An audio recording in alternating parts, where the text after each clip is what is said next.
Perkenalkan, saya Alif Khairullah. Di sini saya akan membahas analisis dari PT Bank CIMB Niaga. PT Bank CIMB Niaga adalah bank swasta anak usaha dari CIMB Niaga yang berkantor pusat di Jakarta, Indonesia. Untuk mendukung kegiatan bisnisnya, hingga akhir tahun 2020, perusahaan ini memiliki 374 kantor cabang, 33 kantor kas bergerak, 44 titik pembayaran, dan 4.316 ATM yang tersebar di seluruh Indonesia. Perusahaan ini didirikan oleh Sudarpo Sastro Satongo, Rustam Monaf, dan Ali Aldagri pada tanggal 20 September 1955 dengan nama PT Bank Niaga. Baik, selanjutnya ada perkembangan dari Bank CIMB Niaga dari tahun 2008 sampai sekarang. Sebagai pemilik mayoritas saham, Bank Niaga melalui CIMB Group dan Lipo Bank sejak tahun 2007, Khazanah telah berencana untuk menggabungkan kedua bank tersebut sesuai kebijakan dari Bank Indonesia. Pada bulan Mei 2008, nama Bank Niaga diubah menjadi CIMB Niaga. Pada tanggal 1 November 2008, Lipo Bank resmi digabungkan ke dalam CIMB Niaga.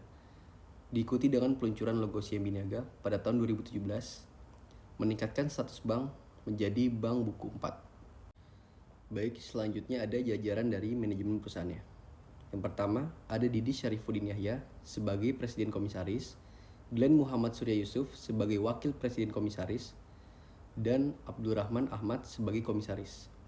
Selanjutnya ada Lani Darmawan sebagai Presiden Direktur, dan Lee Kai Kwong sebagai Direktur Keuangan, dan ada Hengki Sulistyo sebagai Direktur Kredit dan Manajemen Risiko. Di slide berikutnya ada penghargaan perusahaan.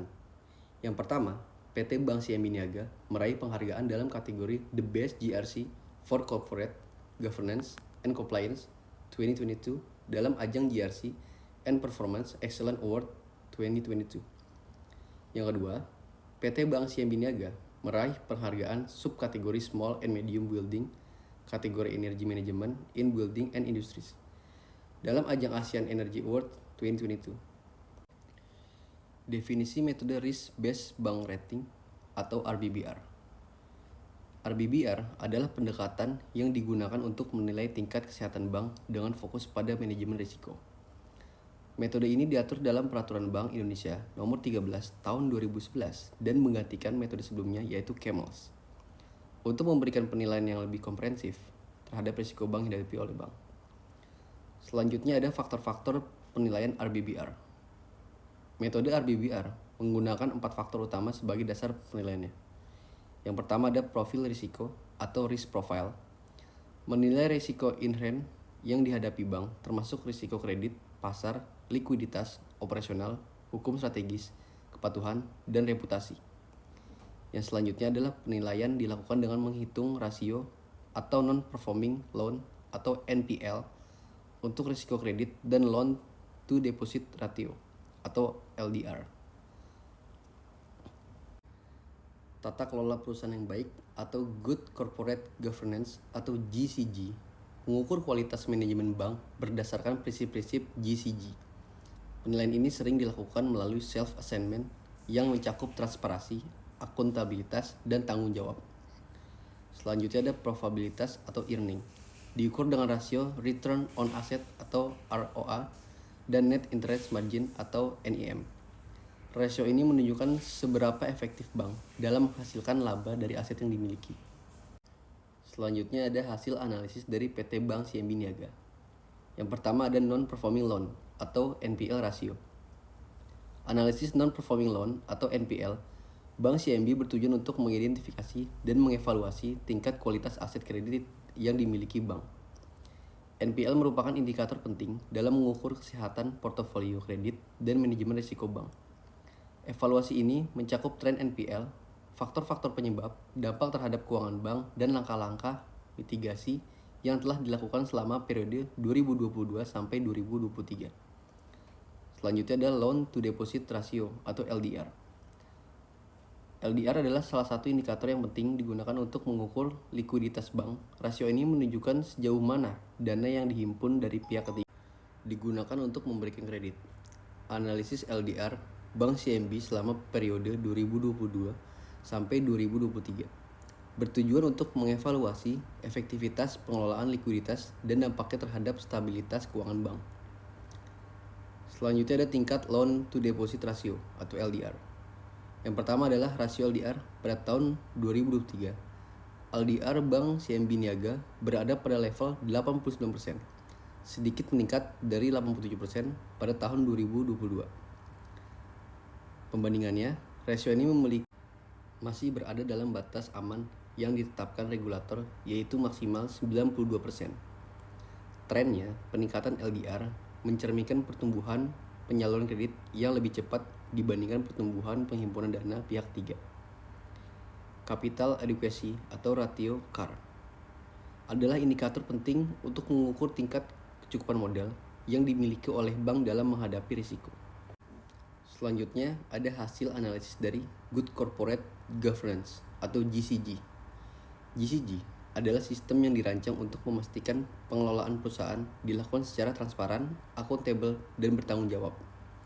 Analisis ini bertujuan untuk menilai implementasi GCG di Bank CMB selama tahun 2022 sampai 2023. Mencakup aspek-aspek utama seperti kepatuhan terhadap peraturan, tata kelola manajemen, serta hubungan dan pemangku kepentingan.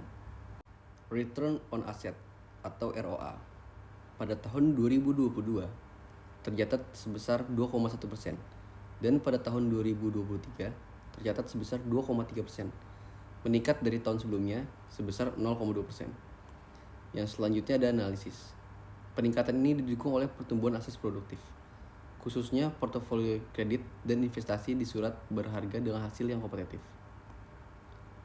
Tingkat ROE tahun 2022 sebesar 13,5% dan pada tahun 2023 tercatat sebesar 14,2%, meningkat sebesar 0,7% dari tahun sebelumnya. Ada lagi analisis. Peningkatan ROE dipengaruhi oleh pertumbuhan laba bersih yang lebih tinggi dibandingkan dengan pertumbuhan ekuitas. Dan yang terakhir ada net interest margin. Pada tahun 2022 tercatat sebesar 4,1% dan pada tahun 2023 tercatat sebesar 4,3%. Selanjutnya ada hasil analisis permodalan kapital. Capital Adequacy Ratio atau CAR. Pada tahun 2022 tercatat sebesar 21,5% dan pada tahun 2023 tercatat sebesar 22,1%, meningkat sebesar 0,6% dari tahun sebelumnya. Selanjutnya ada analisis. Tingkat CAR dalam Bank CMB berada jauh di atas ketentuan minimum yang ditetapkan oleh Otoritas Jasa Keuangan atau OJK sebesar 8%. Peningkatan CAR pada tahun 2023 mencerminkan kemampuan bank untuk mempertahankan posisi modal yang kuat meskipun terjadi ekspansi kredit. Selanjutnya ada pertumbuhan kredit. Kredit tumbuh sebesar 12% selama tahun 2023. Namun hal ini tidak secara signifikan menekan rasio CAR berkat manajemen risiko yang baik. Peningkatan aset produktif didukung oleh strategi alokasi modal yang efisien. Dan yang terakhir ada laba bersih.